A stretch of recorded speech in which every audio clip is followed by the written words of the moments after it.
यह एक चौंकाने वाला किस्सा रानी बाजार का है। यहां राम प्रकाश रहता था, जिसकी बेटी को 5 साल की उम्र में कैंसर हो गया। कई डॉक्टरों को दिखाने और इलाज कराने पर भी उसमें किसी तरह का सुधार नजर नहीं आया। होते होते एक रात कैंसर ने उसकी जान ले ली। उस बच्ची की जान रात को करीब 1 बजे गई थी। उसी रात को पास के ही एक गांव की महिला मोहिनी को एक ट्रक ने टक्कर मार दी थी। मोहिनी के परिवार वालों ने पूरी विधि के साथ उसे अंतिम विदाई दी। अब बच्ची के परिवार वाले भी उसे दफनाने के लिए जंगल की तरफ निकले। जंगल जाते समय अचानक से उस लड़की के शरीर में हलचल हुई। सभी हैरान हो गए कि मृत लड़की का शरीर कैसे हिल रहा है। थोड़ी ही देर में लड़की जिंदा हो गई और उसके परिवार वाले खुशी खुशी उसे अपने साथ घर ले आए। किसी को इस बात की भनक नहीं थी कि उस लड़की के अंदर उसी रात ट्रक से टकराने वाली मोहिनी की आत्मा घुस गई थी।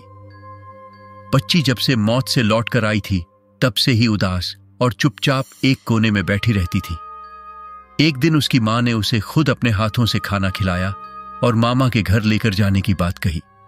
खाना खिलाकर उसे अच्छे से तैयार करके वो उसे अपने मायके ले गई। रास्ते में वो बच्ची जैसे ही उस ट्रक के हादसे वाली जगह पहुंची तो उसने अपनी मां को कहा कि मेरा गांव इधर है। मां ने उसकी बातों पर बिल्कुल गौर नहीं किया और उस बात को हंसी में टाल दिया।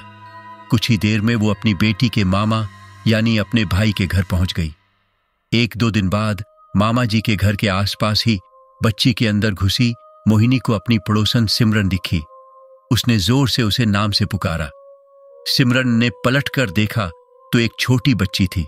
उसे बड़ी हैरानी हुई कि इस लड़की को मेरा नाम कैसे पता है। तभी मोहिनी ने अपने साथ बीती सारी बातें उसे बता दी। उसने कहा कि मेरे परिवार वालों ने मेरी मौत से ही पहले मुझे जला दिया था, इसलिए मेरी आत्मा भटक रही है।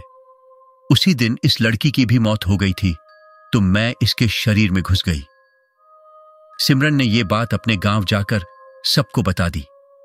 पूरे गांव वाले और उसके रिश्तेदार मोहिनी से मिलने के लिए उसी बच्ची के मामा के घर के पास पहुंच गए।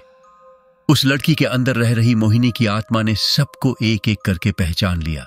कुछ देर बातें करने के बाद वो अपने परिवार वालों के साथ अपने घर चली गई। अब उस लड़की की मां बच्ची को घर में न देखकर परेशान थी। जब उसे पता चला कि वो कुछ लोगों के साथ दूसरे गांव गई है, तो वो उसे बुलाने के लिए चली गई।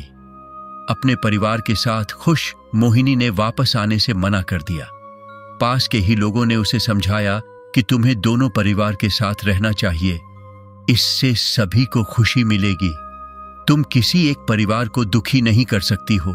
इस बात को सुनने के बाद लड़की के शरीर में रह रही मोहिनी अपनी मां के साथ वापस आने के लिए राजी हो गई। अब वो दोनों परिवारों के साथ खुशी खुशी रहने लगी। कहानी से सीख: जल्दबाजी में किया गया कार्य अधूरा रह जाता है, इसलिए कोई भी कार्य करने से पहले उसे अच्छे से देख परख लेना चाहिए।